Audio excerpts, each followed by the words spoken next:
Hello, you are listening to an episode of Trade Talks, a podcast about the economics of trade policy. I am Soumaya Keynes, economics and trade correspondent for The Economist in London. And I'm Bown, a senior fellow at the Peterson Institute for International Economics in Washington. In this episode, we have a special treat planned. Our first guest, Nuno Limão, economics professor at the University of Maryland, will join us to talk about his research, including some that is part of Chad's new book, Economics and Policy in the Age of Trump. But first, a fun fact. I am a pretty keen choral singer. And after my last rehearsal, I asked other members of my choir what they thought trade deals were all about.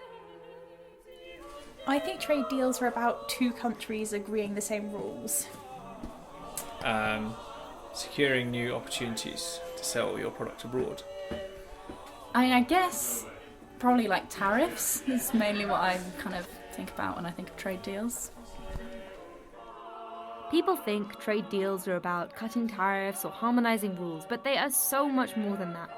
Crucially, they create certainty, and that certainty supports trade. In choir, I only start singing when I know the others are going to start too. I do not like unexpected solos. My music is kind of like a trade deal. If I didn't have it, my musical output would suffer. This matters now for real trade deals because there are two big examples of huge uncertainty being injected into trade arrangements. Trump is the obvious first example. He's threatened to withdraw from various trade deals with Mexico, Canada, South Korea. But there's another big one much closer to my home, which is Brexit. When the UK voted to leave the European Union, that injected huge uncertainty into its relationship with the European Union. Take a car manufacturer like Nissan. It used to be confident that it would have easy access to the EU from Britain, low tariffs, not much hassle when it was crossing the border. But with Brexit, this huge injection of uncertainty, it just can't be so sure. What if Britain crashes out and faces tariffs of 10%? What if there are queues at the border? All of a sudden, investing in the UK is not looking so hot. Last year, when Nissan was choosing where to build its new SUV factory, Theresa May, the British Prime Minister, had to pledge that they wouldn't lose out from Brexit. It worked that time. They are planning this factory, but she can't do that for every company. That's why you have a trade deal. And with that introduction, on to the evidence. First, Chad and I will ask Nuno about two examples he's worked on. When Portugal joined the European Economic Community and when China joined the World Trade Organization, how much of the impact of these deals was down to tariffs and how much was because of the extra certainty that they created? Then we'll discuss what the evidence means for policymakers. Could it be that the Trump administration might learn some lessons from this research? All will be revealed. So we're extremely happy to be joined today by Professor Nuno Limão from the University of Maryland. Thank you for having me, Chad. So first question, do trade deals actually lower uncertainty? What kind of uncertainty are they supposed to help with? Well, there are different kinds of uncertainty that trade deals might potentially help with. So one specific one is if you're a firm and trying to make some kind of investment in order to sell into a foreign market, and this is something that is a very large investment, then you might be worried about whether in 5 years or 10 years, this investment will pay off, and you might be worried that, for example, you'll face higher tariffs or some form of other kinds of regulations.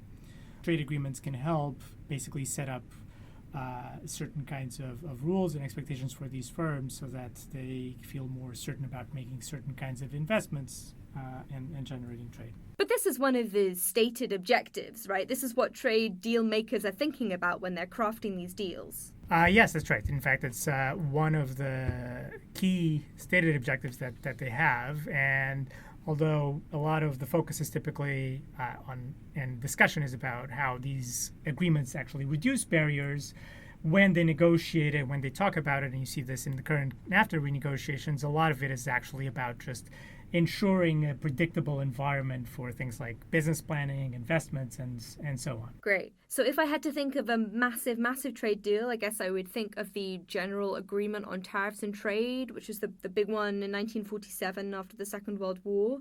Did that big trade agreement lower uncertainty for businesses? Yeah, so that's a good example. So as it came after the Second World War, as you said, but also after the trade wars in the 1930s. And one of its sort of specific objectives was to try to prevent that type of event from actually occurring. So by one measure, we've had no trade wars since then. I guess it's been successful, and this kind of possibility of a trade war was very much a real one in 2008 during the Great Recession. Do we have any more rigorous evidence that uncertainty went down? Yes. Here are a couple of examples. So one of them is, you could just look at volatility of tariffs before and after countries going to the GATT, and I did that in some work with Professor Giovanni Maggi at Yale, and find that that's in fact the case. Another more specific one is some research by a co-author of mine, Kyle Hanley, at the University of Michigan, where he looks specifically at the GATT tariff binding. So these are things that countries agree to, and they're basically maximum tariffs that they'll set on other countries. And he basically finds that if these are lowered, this tends to increase trade, even if those tariffs aren't actually being charged. It's just the possibility, the threat that they are charged. When that gets lowered, that tends to increase trade. So that's one specific example. Wow, so even when the letter of the law changes, but the government policy of the tariff levels doesn't change, that still seems to affect firm behavior. That's exactly right. Okay, so let's talk about another example, because I know you've looked at many in your research. What about when Portugal joined the European Economic Community? That was a case where a trade deal got signed and it was supposed to lower uncertainty. What uncertainty did they face before joining this deal? I think that's a really interesting case, personally, because that's actually one of the reasons why I became a trade economist. I'm Portuguese, and Portugal joined the EC, and Portugal saw lots and lots of changes at that point. And one of them, when it went into the EC, is that it could now export goods into those markets, knowing that it would receive no tariffs, so it would basically have free trade. But the interesting thing was that it could actually already do that before 1986 in a lot of manufacturers. So what really changed in terms of tariff treatment was that before the agreement, the Portuguese exporters were not really sure that that preferential treatment was going to remain in place. Whereas after the agreement, being part of the European market, they were much more sure that that would be the case. Okay, so there's this deal. It gives firms certainty that they won't face suddenly higher tariffs. What happens after Portugal joins? Essentially, when Portugal joins, its exports to the EC and also to Spain, that joined at the same time, increased dramatically. And a big part of it was new firms and new products being exported. And one, I think, interesting contrast there is that if you look at what happened to Portugal's exports to these markets when they signed the initial agreement, the one where just the tariffs were lowered but not secured, you see that there's a very small effect then and a very large effect when you have this different agreement where we have this securing of preferences. Okay, sometimes we economists get into trouble because we find results that are statistically significant, but they're not always economically important. So can you tell us, how big are these effects? What are the size of the certainty gains, the reduction in uncertainty that we're talking about? To give you kind of a headline number, so Portugal's exports to the EC and Spain in 1987 were about 15% of its GDP. And so by taking these estimates that we had, we basically find that if uncertainty had not changed, if it had remained as it was before, that would have basically been about 12% of GDP instead. So these are really large effects as far as trade policy effects go. Basically what you're doing there, you're effectively finding that the uncertainty is counting for a 3 percentage point difference in trade as a share of GDP. In this setting, yes, that's right. Amazing. Now, I want to move us to a different example that you talk about. You have this paper in the American Economic Review in which you look at China and its entry into the World Trade Organization. So first of all, let's describe the uncertainty that China faced before it entered the WTO. So again, that was another really interesting case. So when in the 1990s, China essentially, when exporting to the U.S., faced what were called the MFN tariffs. So these are the same tariffs that other members of the WTO actually faced. Now, China was not a member of the WTO, and so one key difference between itself and the other countries was that yearly the U.S. Congress would vote on whether or not to revoke this MFN tariff. And the reason why that was important is that it did actually, the House actually passed that 3 times. It got vetoed by the president. But if it had actually been implemented, China would face tariff increases of about 30%. So there was a political fight going on in the United States each year when they were doing these votes. And there might have been that China might have actually faced those higher tariffs. So it wasn't just a fait accompli every year.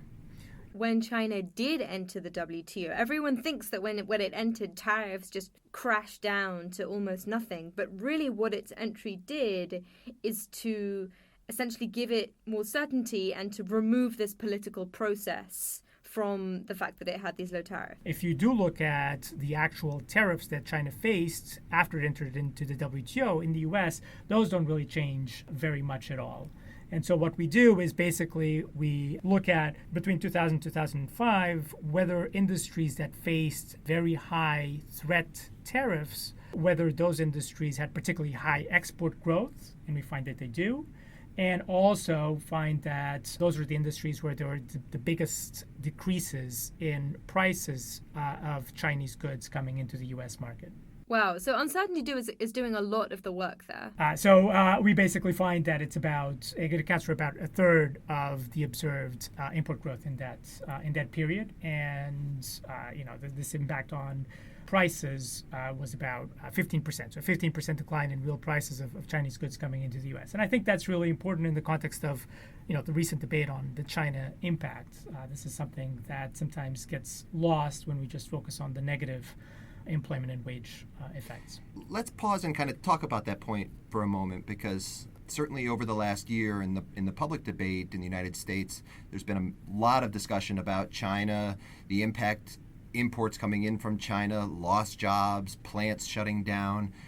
But what you're finding here is it's a bigger story, and that in addition to that kind of stuff, you had a complementary story. You had some actual benefits coming into the United States because of this, in the form of lower prices for U.S. consumers, Chinese companies making investments, providing new products. If you had to quantify the effects, kind of put them into the size that trade economists are used to thinking about, so the tariff equivalent, what do you come up with in this exercise?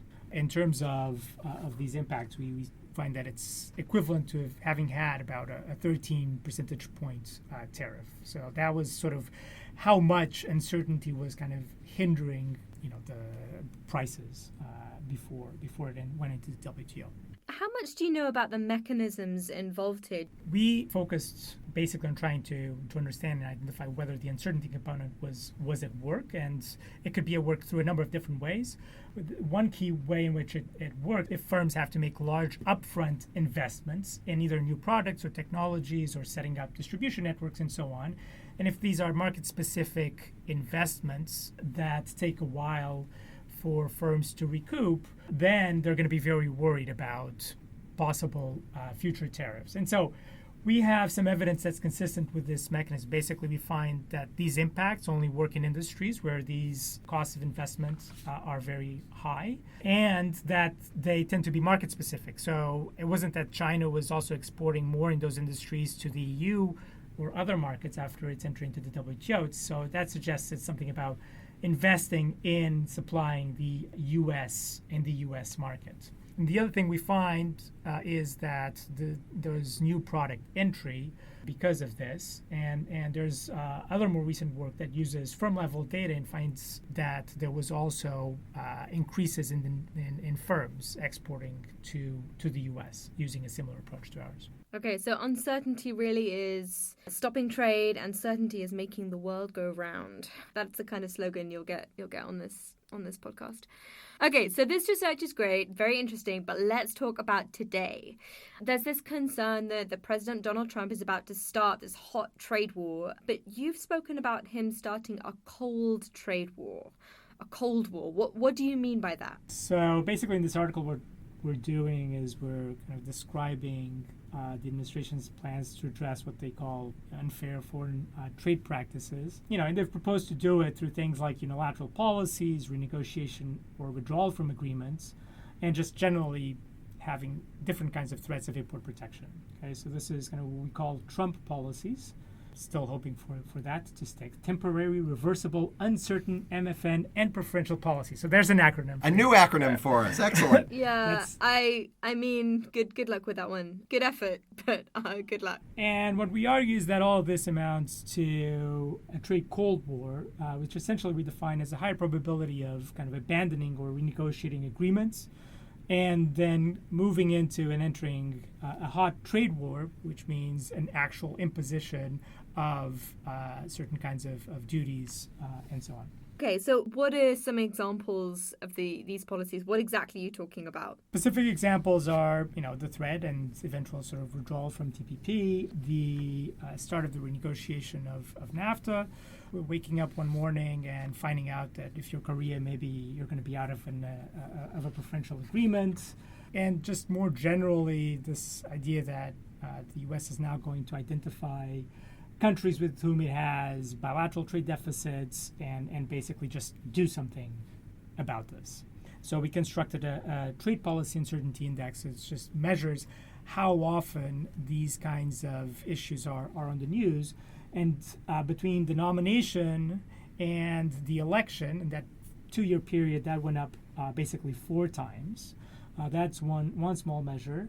It also seems to be changing expectations. So if you look during the campaign, there's surveys of global CEOs worried about and saying that they might delay their investments until certainty about the presidency was resolved. And more recent surveys basically find that about 95% of global CFOs are concerned that the U.S. will start a trade war with China. Okay, so obviously we haven't got a hot trade war yet, but if you were to be advising the Trump administration based on your earlier empirical research, what lessons would you say that research had for this strategy that they seem to be employing? That earlier work on China, while we were doing it, of course, this was not really, didn't seem like a possibility, but we just thought, why not try to calculate a counterfactual where the U.S. would treat all of its trade partners the way that it was treating China. So just let's keep all of the tariffs as they are now, but just sort of make everybody believe that, well, maybe tomorrow you'll wake up and we'll take them away from you. And so we calculated this. And basically, the effects are fairly large. So the effects, one way to measure them is that the effect on U.S. consumers would be equivalent to about a third of the effect of just shutting down U.S. imports from the rest of the world. So that gives you sort of some dimension of what potential impact this could actually have. Wow, that is big. Let me ask you another question here. So when we're thinking about the implications of your research, how should we think about them in terms of the kinds of trade deals that countries should be negotiating, signing, et cetera? What are the implications as we think about this for the future? Yeah, so I think one important point to keep in mind is that not all agreements will actually reduce uncertainty, and they certainly will not reduce uncertainty for all countries. So these effects we've been talking about are effects for the member countries. So you could be increasing uncertainty towards non-member countries, and that could be quite important. I think that's an important area to do more research on.